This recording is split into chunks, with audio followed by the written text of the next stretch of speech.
Muy bonitos días tengan todos ustedes. Bienvenido al canal de YouTube. Por ahí no se les olvida darle me gusta, su like, abajo la campanita. Píquenle, puchen a la campanita, chingado, échenos la mano.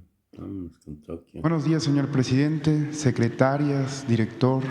Buenos días a todas y a todos. Diego Elíasillo, el Sistema Informativo de Tabasco, diario presente.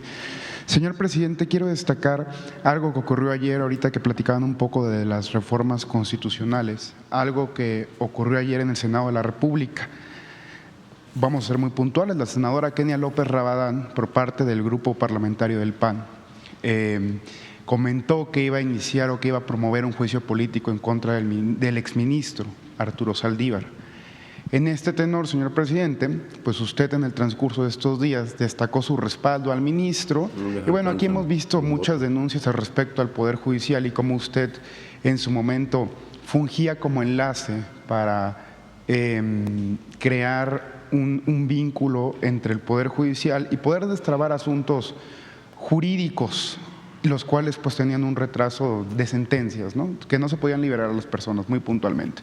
Entonces, señor presidente, preguntarle si reitera el respaldo al ministro Saldívar y también pues esta riña que existe entre el Poder Judicial y el Poder Ejecutivo, que yo creo que no ha habido en mucho tiempo, no la ha habido en el México contemporáneo desde allá en la época de Zedillo. Preguntar, señor presidente, pues si va a seguir este conflicto, ¿cuál es su opinión al respecto? Ya que esté tan divididas las opiniones, incluso se comenta que su gobierno encabeza una especie de golpe a la autonomía del Poder Judicial, se comenta en redes sociales. Preguntarle su opinión al respecto de ese tema y puntualmente, pues lo que ocurrió ayer en el Senado de la República, si va a haber un respaldo por parte de su gobierno al exministro Saldívar. Gracias. Bueno, es un asunto eminentemente político por las circunstancias electorales y es también muy claro que son dos posturas, porque hay dos proyectos distintos y contrapuestos de nación. Eso no es ninguna novedad. Nosotros estamos en contra del modelo neoliberal o neoporfirista, estamos en contra de la corrupción, estamos en contra del clasismo, del racismo, de que se haya convertido durante el periodo neoliberal de 1983 al 2018 al gobierno de la República, de la cosa pública, de la res pública,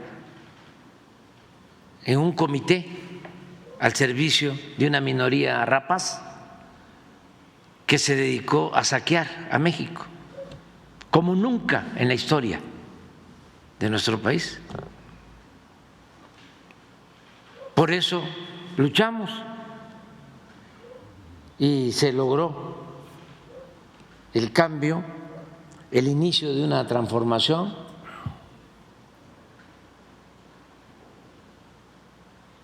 y existe pues una reacción conservadora.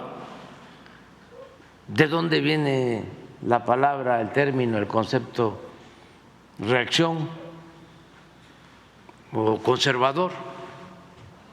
Empezando por esto último, conservar es el que no quiere que haya cambios,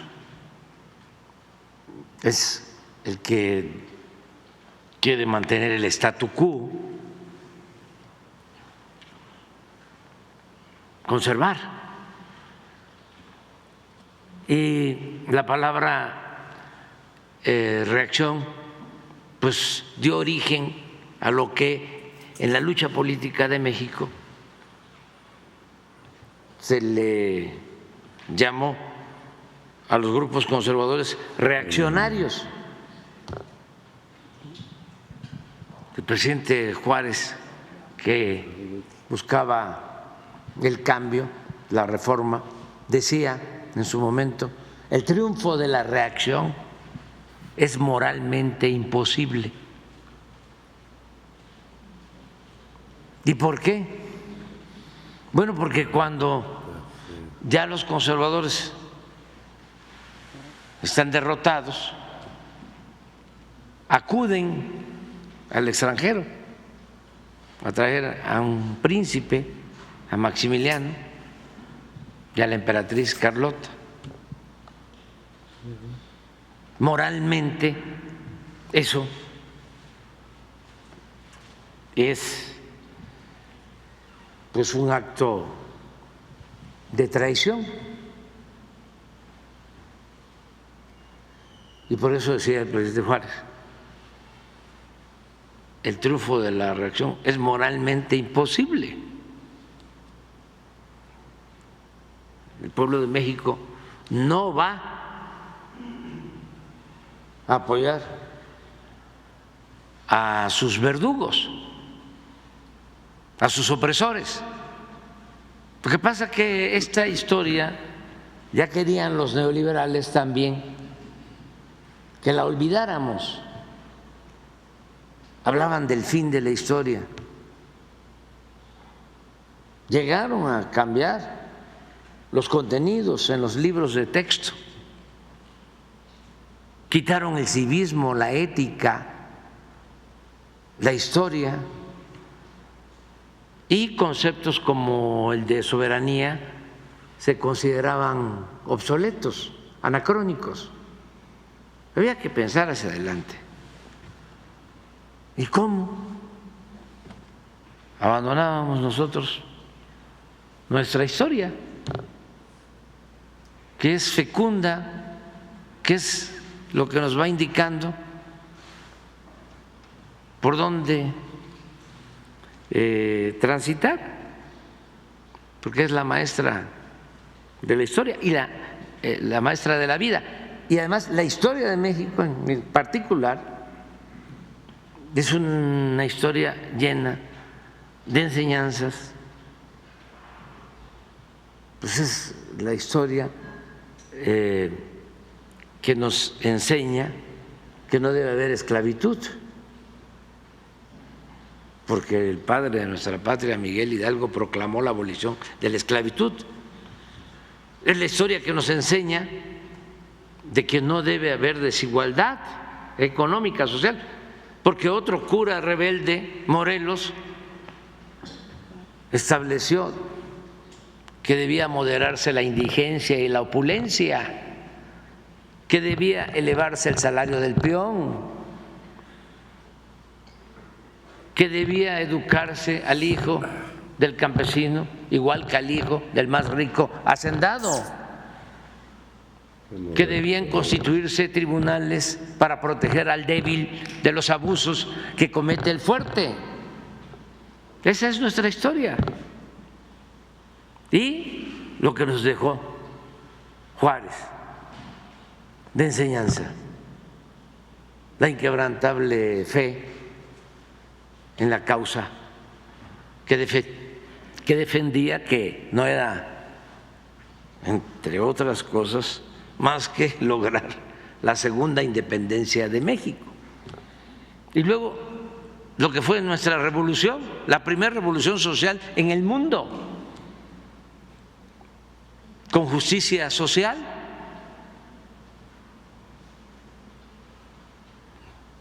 La entrega de los campesinos de las tierras, la restitución de las tierras que habían sido acaparadas por hacendados, la jornada de 8 horas de trabajo, las prestaciones sociales, el rescate de los bienes de México que Porfirio Díaz había entregado a extranjeros, el rescate del petróleo, el rescate de las minas, el rescate de los ferrocarriles, de la electricidad. Esa es nuestra historia. Entonces, nosotros defendemos ese proyecto que ya lo habían hecho a un lado y estaban empeñados en desaparecer el Estado social, democrático y de derecho. Lo que querían era que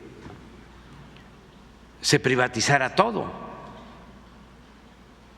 así como privatizaron las pensiones, el petróleo, la industria eléctrica, privatizaron los bancos, privatizaron las empresas, privatizaron las minas, privatizaron los ferrocarriles, todo, hasta las cárceles. Entonces, claro, somos distintos y también todas esas privatizaciones acompañadas de una gran corrupción, porque a quienes les dieron esas empresas que eran del pueblo, que eran de la nación, a los allegados, a los potentados, a los allegados a Salinas de Gortari. Él fue el que creó el grupo compacto, la nueva oligarquía.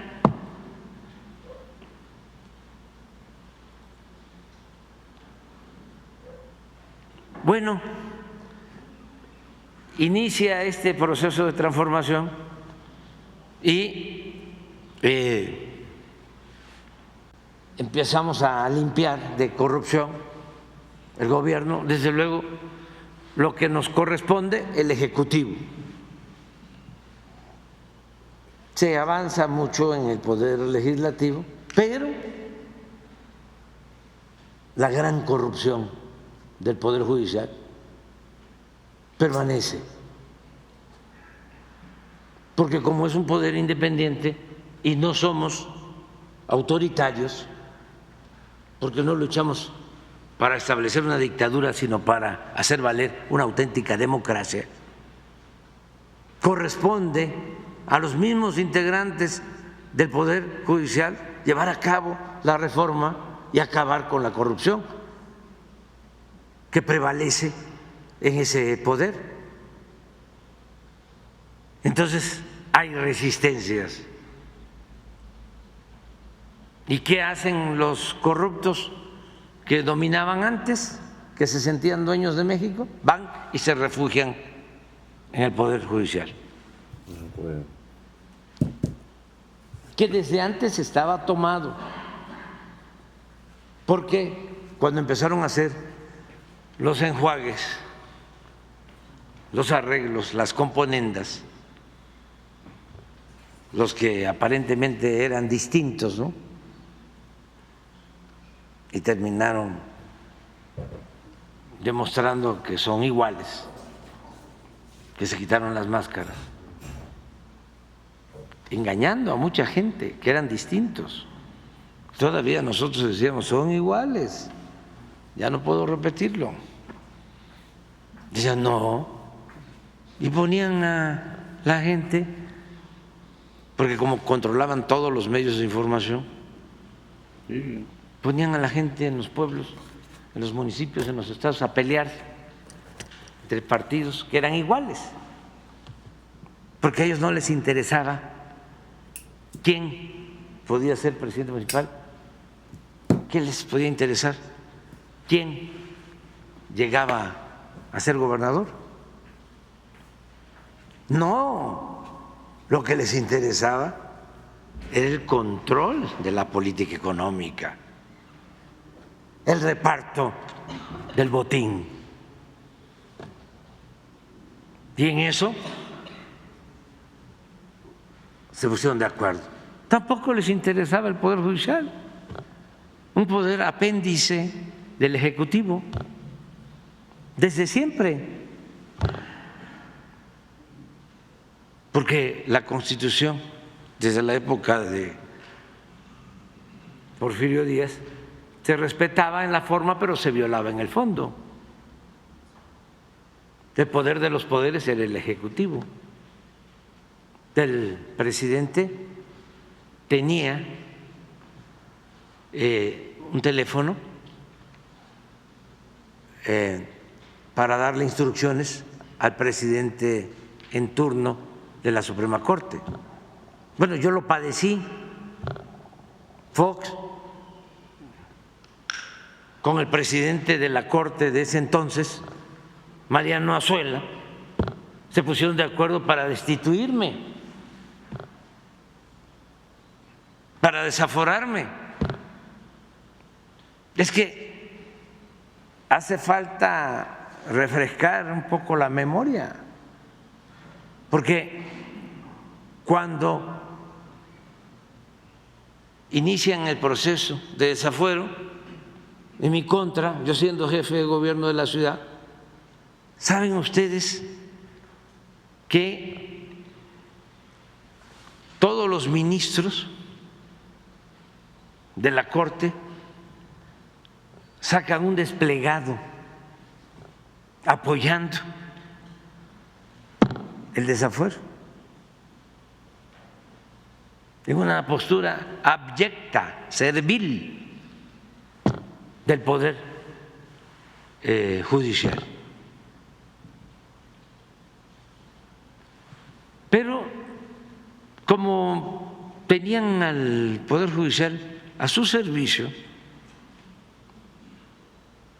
pues lo utilizaron al final para terminar de fusionarse como grupo dominante y les entregaron el Poder Judicial a una de las facciones del bloque conservador, jueces, magistrados, ministros, porque no les interesaba el Poder Judicial. Nada más,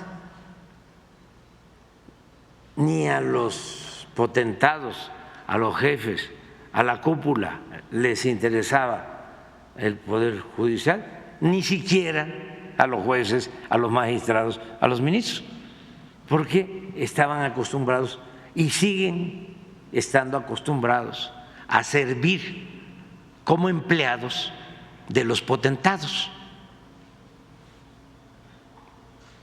Los ministros todavía, algunos, y jueces y magistrados, con honrosas excepciones, porque hay jueces, me consta, y hay magistrados, y hay ministros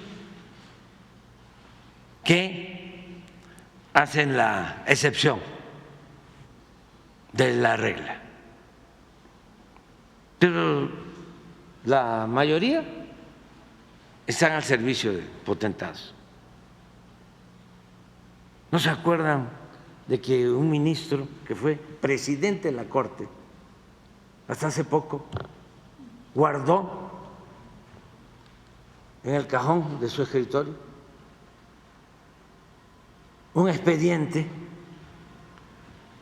Lo tuvo creo que 9, 10 meses para que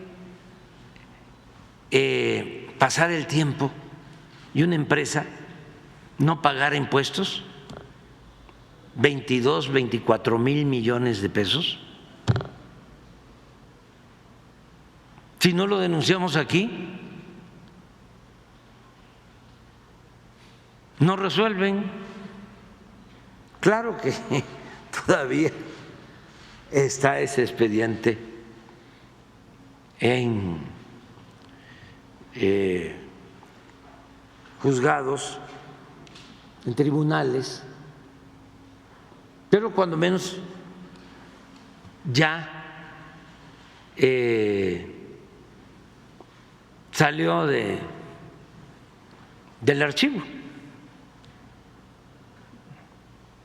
Espero que ya los tribunales que tienen estos expedientes también los resuelvan, porque ni modo que les lleve tanto tiempo.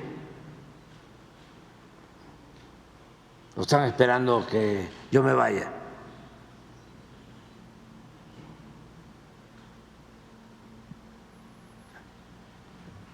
Que ya resuelvan. sobre este asunto. Entonces, ¿qué pasa en el Poder Judicial? Bueno, pues está echado a perder, muchísima corrupción y subrayo, hay gente honesta, jueces, magistrados, ministros, pero no es la mayoría. Es un problema estructural, porque también no es cosa decir, a ver, 100, 1.500 jueces, hay que quitarlos y hay que poner a otros. A ver. ¿Y dónde se van a conseguir los 1.500 nuevos abogados íntegros?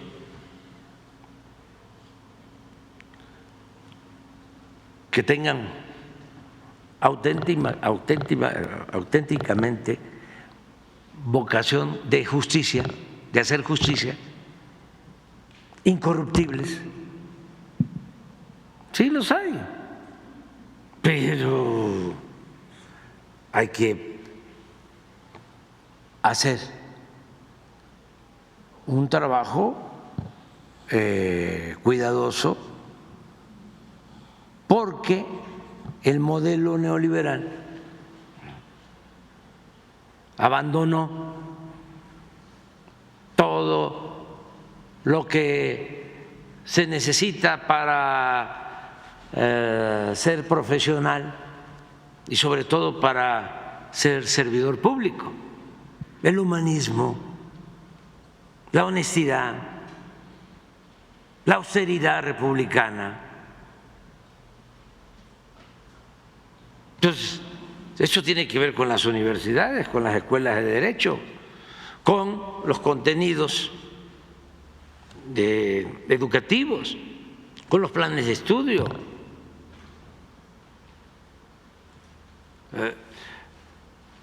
Cuando ve uno los requisitos para quien va a ocupar un cargo y se trata de un abogado, dice, tiene que ser abogado,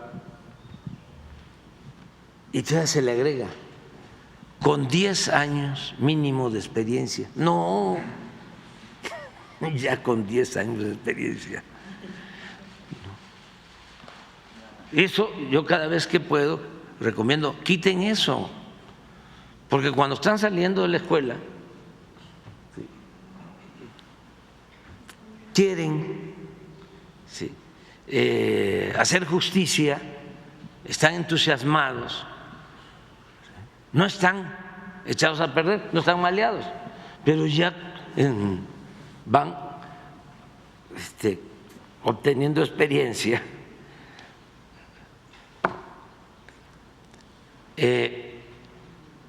Por eso mi propuesta, que no es lo único que debe de hacerse, pero que sí puede ayudar, es que el pueblo elija a los jueces, a los magistrados, a los ministros. Ya en una ocasión se hacía de esa manera. Entonces, ¿por qué? Porque de esa forma el juez, el magistrado, el ministro, pues van a ser representantes del pueblo. Ellos llegaron ahí por el pueblo, no por la decisión del presidente o de los legisladores o de los partidos que se repartieron los cargos. Eso va a ayudar mucho, muchísimo. Entonces es lo que está sucediendo ahora. Hay esta división, es normal que se dé. Qué bueno que se están ventilando todas estas cosas,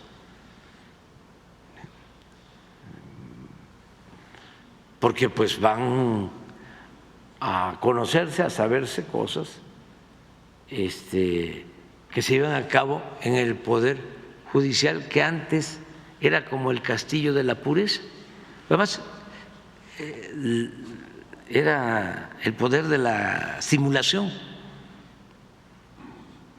porque tienen autonomía e independencia, y para eso un consejo de la judicatura, que es el encargado de cuidar de que haya rectitud, honestidad al interior del Poder Judicial. Pero ese Consejo de la Judicatura está de adorno.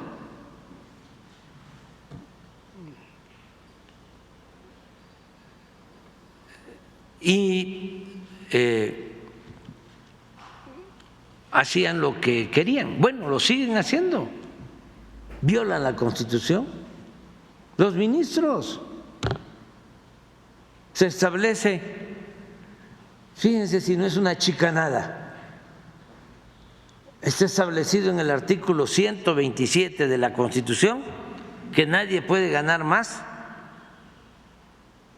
que el presidente.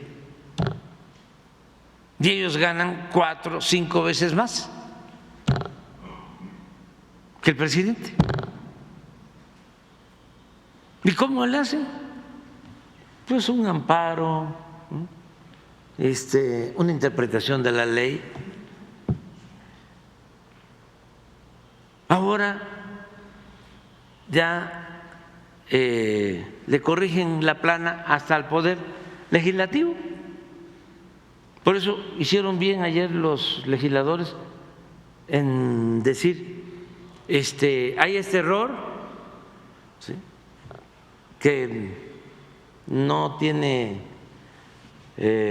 malas intenciones, fue un error, mejor esperemos, porque si no, de ahí se agarran en el Poder Judicial y declaran inconstitucional la ley, como lo han hecho con varias leyes. No se cuidó el procedimiento en el Poder Legislativo, aunque hayan votado todos los legisladores o la mayoría de los legisladores en la Cámara de Diputados, en la Cámara de Senadores, un ministro, 2 ministros del Supremo Poder Conservador anulan una ley y se ponen por encima del Poder Legislativo, que tiene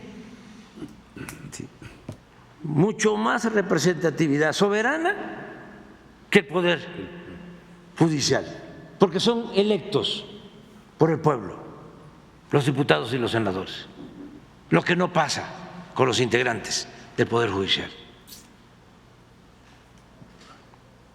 Entonces, sí está interesante lo que está sucediendo y ojalá y haya más debate. Yo estoy ya inscrito en pago por evento. Quiero saber, quiero conocer todo, la presidenta del Poder Judicial tiene muchas cosas que decir, el exministro Saldívar. ¿Reitera su respaldo hacia el exministro presidente? Sí, claro que sí. Eso es otra cosa. A mí no me parece, además que es un asunto también de abogados, ya ven, no puedo mencionar nombres, pero cuántas denuncias, ¿no? Una tras otra, denuncias sobre esto, denuncias sobre eso. No, eso es por la temporada, eso no lleva a nada. Estamos hablando de que está tomado el Poder Judicial.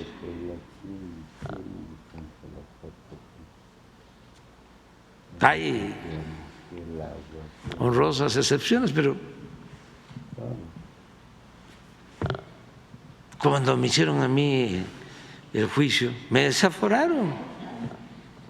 No había pruebas, nada más la consigna del presidente y del presidente de la Suprema Corte y desde luego la Alianza Conservadora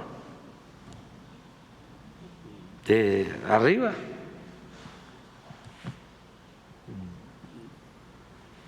Y me desaforaron, nada más que el pueblo es mucha pieza. ¿Quién me sacó adelante? El pueblo. Por eso no se puede transformar una realidad de injusticias, de opresión, de corrupción sin el apoyo del pueblo. Esa es la lección para los jóvenes. ¿Alpizar se mantiene en el cargo, presidente? No sé. Carlos Antonio Alpizar es uno de los operadores que están siendo acusados Pero no de sé. la denuncia y es funcionario de gobernación. ¿Se mantendrá en su cargo durante las indagatorias? Sí, sí, sí. Aunque esté en curso la investigación, sí. Pues sí, pues porque si no se tendría que retirar la señora Piña, ¿no? O sea, en tanto esté en curso la investigación, porque ella es implicada y todo lo demás. Pero es muy interesante lo que está sucediendo. Vamos a ver en qué termina. Gracias, presidente. En estos mismos temas, el día de ayer, el Tribunal Electoral del Poder Judicial anuló o echó abajo o nulificó la candidatura del exgobernador de Tamaulipas, Cabeza de Vaca. He sabido las diferencias que hubo en el transcurso de su gobierno con el exgobernador. Entiendo que por el tema electoral y la veda es complicado tocar el asunto, sin embargo, pues si ya está anulada la candidatura, pues yo no le veo mayor problema. Aquí quiero, si me corrige la abogada, la secretaria de Gobernación, pero reitero, creo que si ya está anulada la candidatura, nada más conocer su postura al respecto de esta decisión del Tribunal Electoral. Y a la par, presidente, pues es increíble, incluso surrealista, que se anule la candidatura de Cabeza de Vaca, pero ya dieron luz verde para la candidatura al Senado de Ricardo Anaya, incluso sin haber estado en el país todo este tiempo, ¿no? Entonces, conocer al respecto, si usted puede comentar algo. Gracias. No, nada, no me meto en eso. No, porque no nos corresponde. Ya va a pasar el proceso electoral después del 2 de junio. Imagínense cuánto tiempo vamos a tener. Pues, junio, julio, agosto y septiembre, 4 meses para hablar. Sin... Y ya por último, presidente, en estos días se dio a conocer una entrevista del expresidente Enrique Peña Nieto en el que ya sale de pues este silencio que haya mantenido. El expresidente Peña comentó que sostuvo incluso una llamada con usted el 15 de diciembre del 2023. Conocer si este dato pues es cierto, presidente, y también su punto de vista sobre este silencio que ya rompió el expresidente Peña. Platica en esta entrevista que ha sostenido conversaciones con el expresidente Salinas de Gortari y con el expresidente Zedillo. Conocer, presidente, su punto de vista, si esto es un tema político, obedece a los tiempos electorales, conocer al respecto su opinión, presidente. Gracias. Bueno, eso sí es importante porque tiene todo el derecho de expresarse. Yo no hablé con él hasta después de la elección, ya que fui presidente electo, hablamos creo que en 2 o en 3 ocasiones. Personalmente estuve aquí en 2 ocasiones y luego lo invité a la casa y comimos 3 veces. Y por teléfono en ese entonces sí, como 2 o 3 veces, porque estábamos viendo lo del tratado y lo de la transición. Eso es básicamente, ¿no? Y platicamos, incluso aquí lo cuento.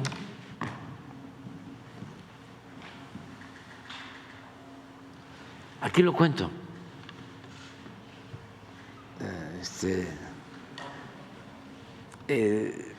Pues en la elección del 18, en la parte de cómo estuvo la elección del 18 y cómo le agradecía a él que, a diferencia de Fox y de Calderón,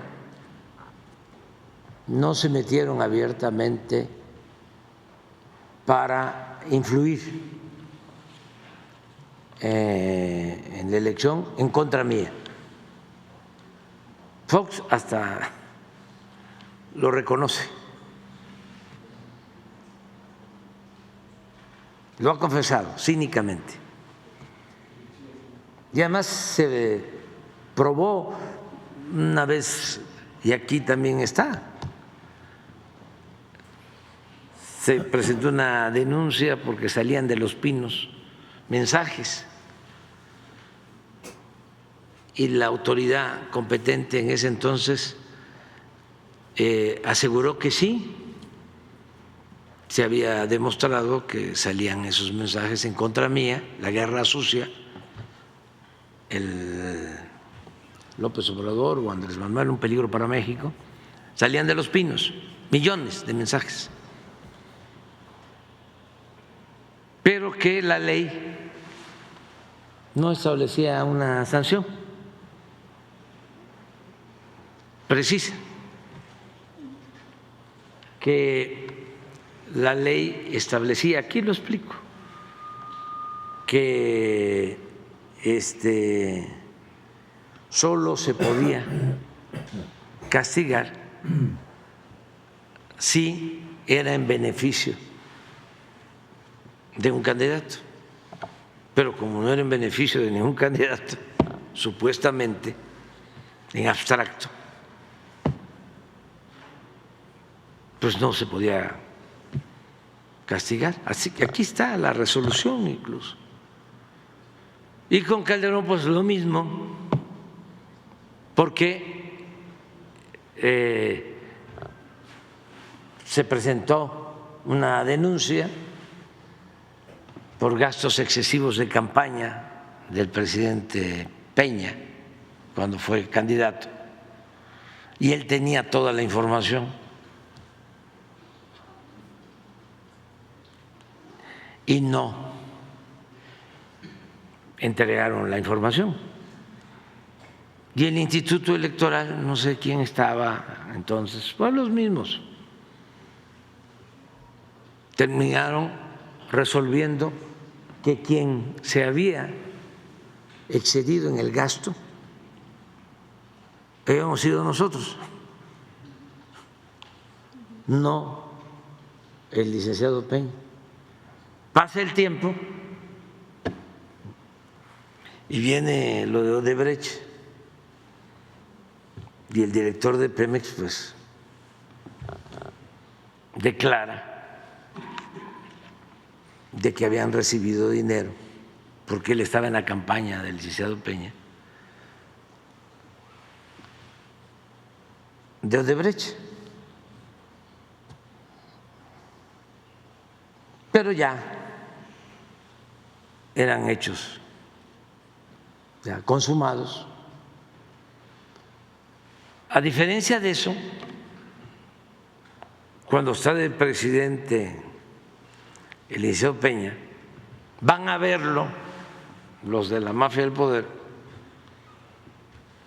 a convencerlo para que se unan, porque yo creo que esto sí lo podemos decir. Cuando nos robaron la presidencia en el 2006, se unieron dos partidos.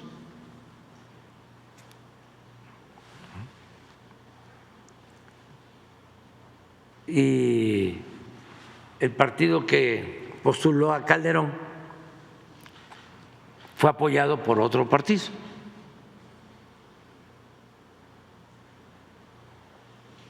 Y así se consumó el fraude. 6 años después, en el 12, el partido que ayudó en el 6 fue apoyado por el PAN. Acuérdense ustedes que Fox no votó ni siquiera por la candidata de su partido, que era la señora Josefina Vázquez Mota. Llamó a votar por el licenciado Peña Nieto. Entonces, como ya venían haciendo ese acuerdo, esos enjuagues, cuando viene la elección del 18 y empezamos nosotros a crecer, pues ya estaban envalentonados y además ya sabían cuál era el camino, ¿no? Unirse. Entonces fueron a ver al licenciado Peña, aquí está en el libro, a decirle que de los dos que habían, declinara uno y que se unieran.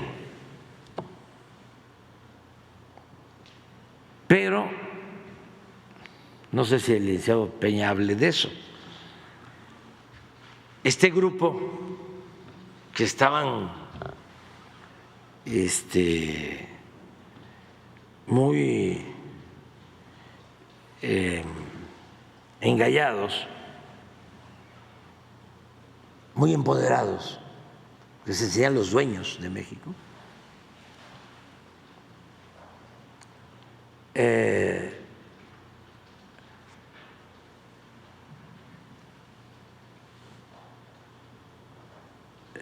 ningunearon al licenciado Peña siendo presidente,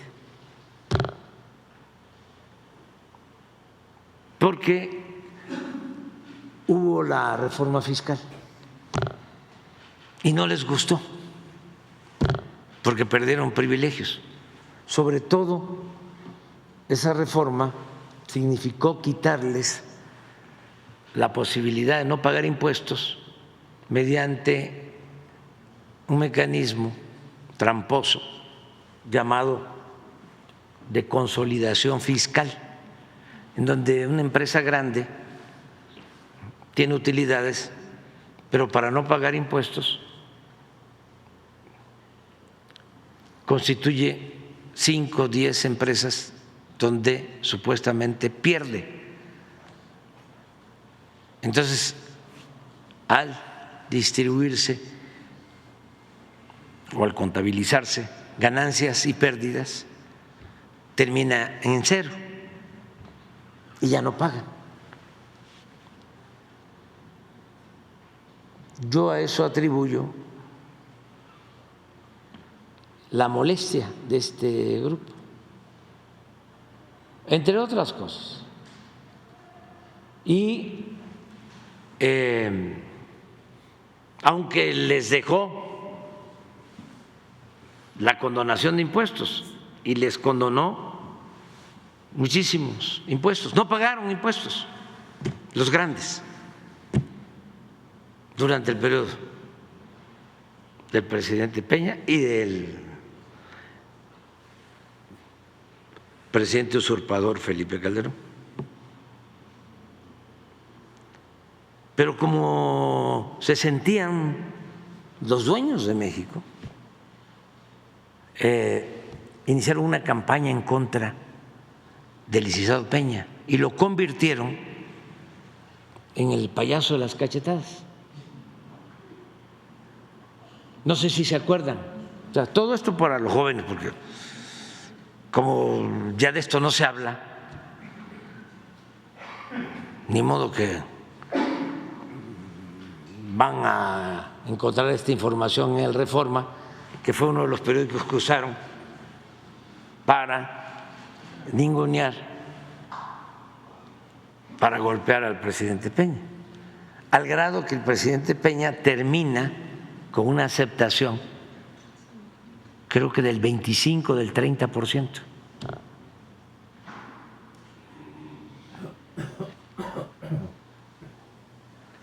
Pero como son muy hipócritas, muy cínicos,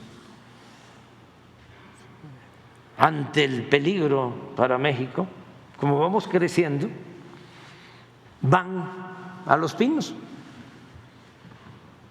a implorarle al presidente Peña, después de lo que le habían hecho, que les ayudara para que se unieran en contra mía, en contra de nosotros. Y el presidente Peña dice, pues yo no me puedo meter. Primero querían que declinara uno y que quedara el más cercano a ellos ideológicamente, porque también hay matices, no es lo mismo uno que otro. Y ya después, en la desesperación, porque echan a andar también guerra sucia.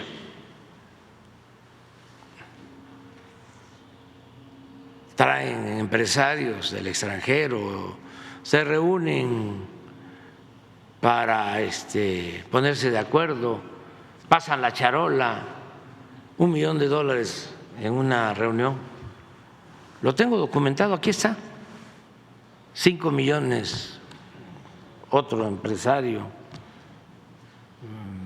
para un documental del señor Quintero, que estaba en Televisa.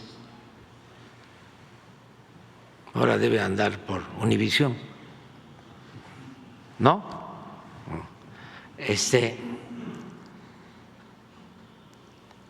Y pasan la charola y van. Y fíjense, en la desesperación, dicen no, y van todavía y le proponen a Eugenio Derbez que quitaban a los dos, y mi garganta profunda me dice eso y digo, lo voy a poner, pero en el libro, porque yo no puedo decir mentiras, pero voy a cuidar de que no tengo elementos, pero que se dice. Y resulta que hace poco Eugenio Derbez dice que es cierto. Entonces estaba yo contento. Decía, bueno, porque lo mejor es la congruencia, la honestidad y también la honestidad intelectual. Pero lo que sí probé es que llegaron en la desesperación a plantearle a Carlos Slim que él fuera el candidato.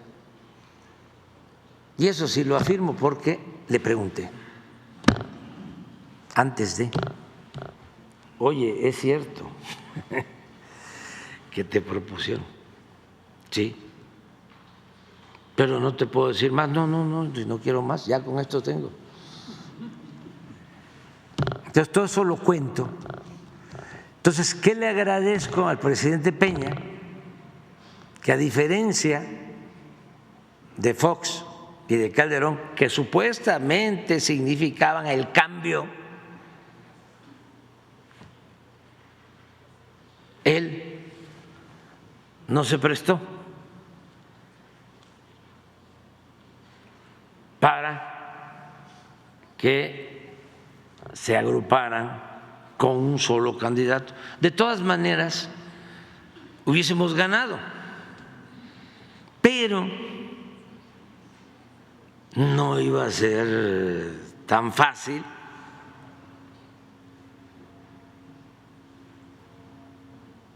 No era lo mismo. En ese entonces nosotros no teníamos ningún gobierno,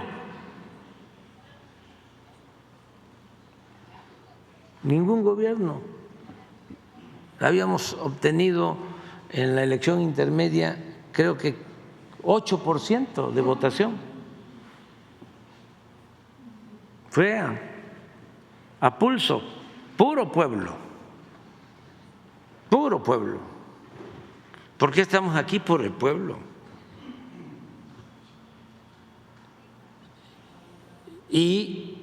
Pero de todas formas íbamos a ganar, pero unidos todos, porque yo siempre digo, fórmense, ¿no? Uno por uno, o sea, no sean montoneros.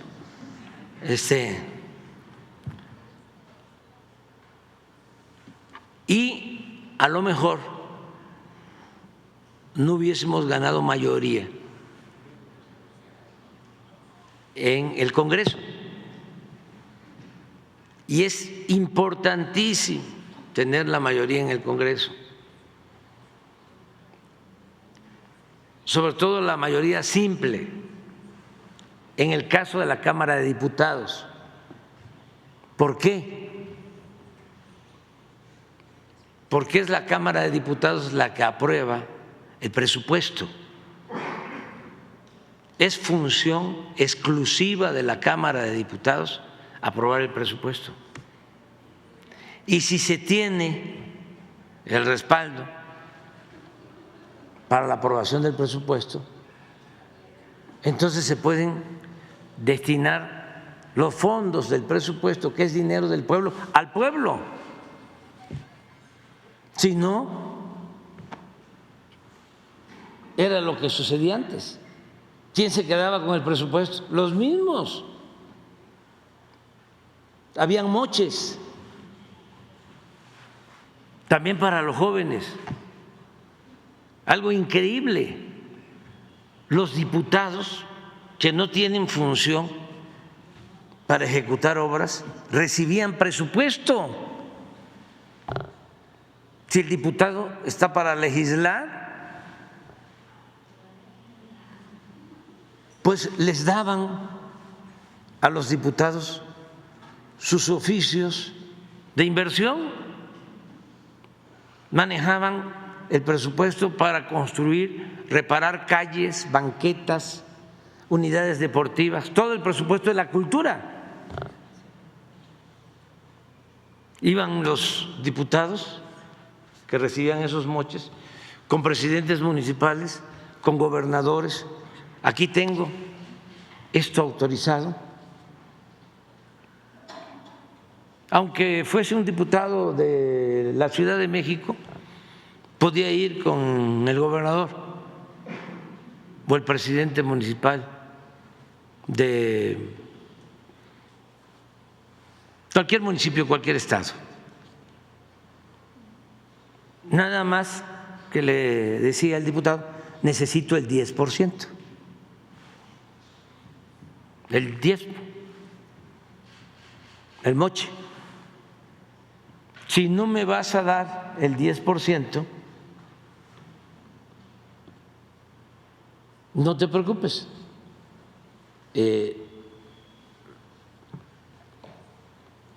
No me des nada, solo que yo te recomiendo a la empresa constructora, la que va a hacer la obra. Así era, pero hace 6 años, al grado que esa eminencia de la política económica, de la tecnocracia, que es el licenciado Carstens, fue 3 años secretario de Hacienda y 3 años consecutivos sacó por unanimidad el presupuesto. Todos los diputados votaron. 3 años consecutivos. Un mago. Sí. Pero bueno, ¿qué había en el fondo? Que se repartían ellos el dinero. Y pues no le llegaba el presupuesto al pueblo. No es como ahora, que el presupuesto le llega de manera directa a los beneficiarios y se reparte con justicia y llega a millones de familias. Eso no existía. ¿Cuándo le llegaba algo a la gente o volteaban a ver al pueblo? Cuando había elecciones. En ese tiempo empezaba la repartidera, materiales de construcción, frijol con gorgojo, despensas, pollos, patos, chivos, borregos, puercos, cochinos, marranos y dinero en efectivo. Esa era la democracia. La democracia de la apariencia, porque lo que existía realmente era una oligarquía con apariencia de democracia. Era una minoría que dominaba, que tenía confiscados todos los poderes públicos. Entonces, es un proceso el que se tiene que ir haciendo de limpieza. Ya comenzó, va a llevar más tiempo, porque fueron 36 años. El porfiriato fueron 34. ¿Cómo costó desmantelarlo? El asesinato de nuestro apóstol de la democracia, Francisco I. Madero, la Revolución Mexicana, 1 millón de vidas por violencia, por pandemia, por hambre. Nosotros tenemos que celebrar todos que esta transformación la estamos haciendo de manera pacífica, sin violencia. Claro que rechinan y seguirán rechinando porque pues quisieran, ¿no?, que se mantuviese el mismo régimen de corrupción, pero la gente, la mayoría de la gente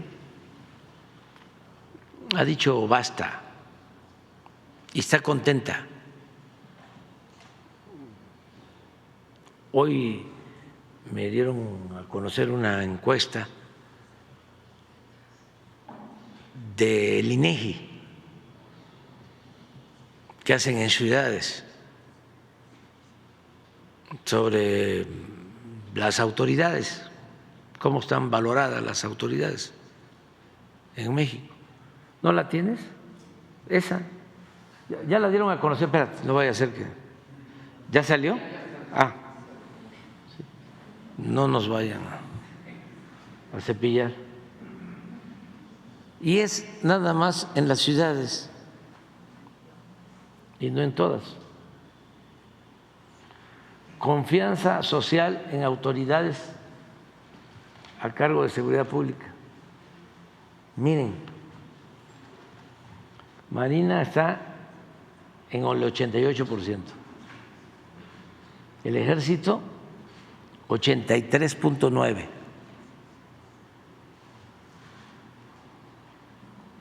Es importante porque es el primer trimestre de este año que han hecho una campaña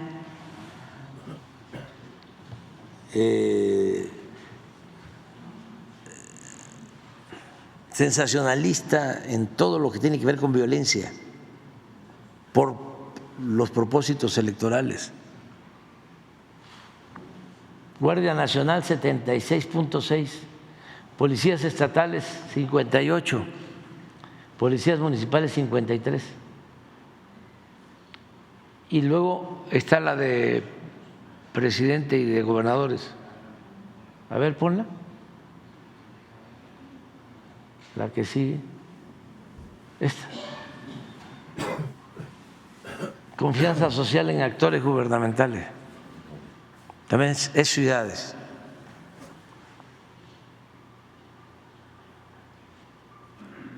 Promedio 6.7 para el presidente, los gobernadores 5.6, presidentes municipales 5.2.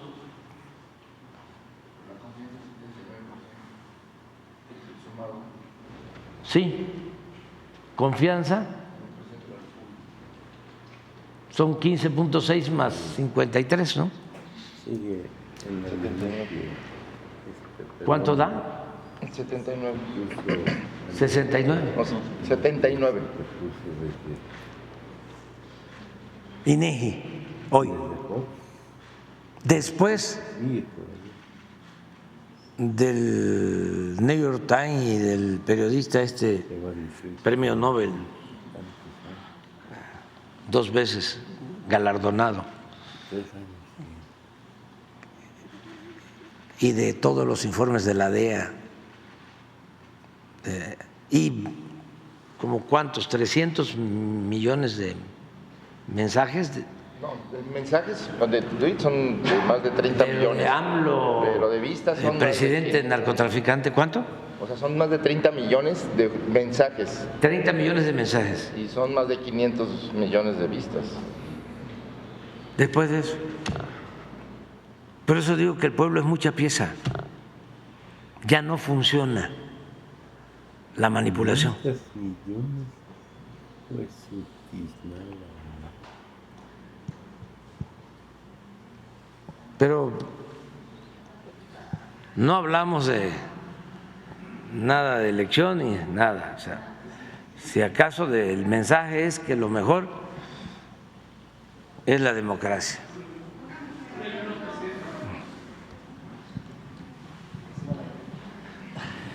¿No quedó así? Sí, sí. ¿Tú quedaste? Sí, sí. Ah, bueno. Buenos días, presidente. Soy